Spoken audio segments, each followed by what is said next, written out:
నమస్తే అన్న, అందరికీ నమస్కారం.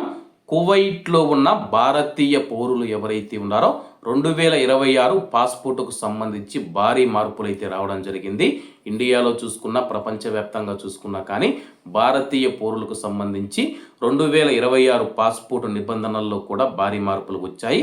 వివరాల్లోకి వెళితే భారతీయ పౌరులకు పాస్పోర్టు సేవలను మరింత వేగంగా మరియు పారదర్శకంగా అందించేందుకు భారత ప్రభుత్వం 2026 సంవత్సరానికి గాను సరికొత్త నిబంధనలను అమల్లోకి తీసుకుని వచ్చింది. గతంతో పోలిస్తే దరఖాస్తు ప్రక్రియలో కీలక మార్పులు చోటు చేసుకున్నాయి.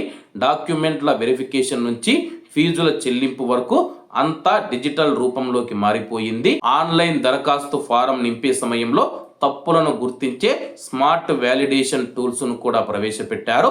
దీనివల్ల దరఖాస్తు తిరస్కరణకు గురయ్యే అవకాశాలు చాలా తక్కువ.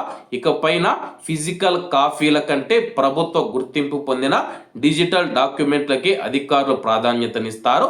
ప్రభుత్వ డేటాబేస్ ద్వారా అడ్రస్, ఐడెంటిటీ ప్రూఫ్లను నేరుగా క్రాస్ చెక్ చేస్తారు.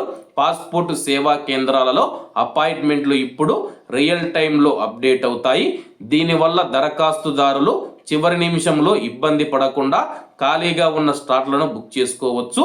కువైట్ మరియు గల్ఫ్ దేశాలలో నివసించే భారతీయుల కోసం ప్రత్యేక ఆన్లైన్ సేవలు అందుబాటులోకి వచ్చాయి. ముఖ్యంగా తల్లిదండ్రులు తమ పిల్లల పాస్పోర్టు డిజిటల్ కాపీలను కార్యాలయాలకు వెళ్లకుండా అధికారిక పోర్టల్ ద్వారా పొందవచ్చు. కొత్త నిబంధనల ప్రకారం దరఖాస్తులో పేరు, పుట్టిన తేదీ వంటి వివరాలు అధికారిక రికార్డులతో ఆధార్, పాన్ కార్డు మొదలైనవి ఖచ్చితంగా సరిపోలాలి. చిన్న తేడా ఉన్న వెరిఫికేషన్ ప్రక్రియ నిలిచిపోయే అవకాశం ఉంది. ఈ మార్పులన్నీ ఏజెంట్లు, దళారుల బెడదను తగ్గించి సామాన్యులకు పాస్పోర్టు త్వరగా అందేలా చేస్తాయని చెప్పేసి అధికారులు పేర్కొంటూ ఉన్నారు. ఏది ఏమైనా సరే కానీ ఇప్పుడు అంతా ఆన్లైన్ అయిపోతూ ఉంది. ప్రస్తుతం 2026 భారతీయుల పాస్పోర్టుకు సంబంధించి సరికొత్త నిబంధనలు అయితే అమల్లోకి వచ్చాయి. కాబట్టి అందరూ బాగుండాలి, అందులో మనం ఉండాలి. అందరికీ నమస్తే అన్న, జై హింద్.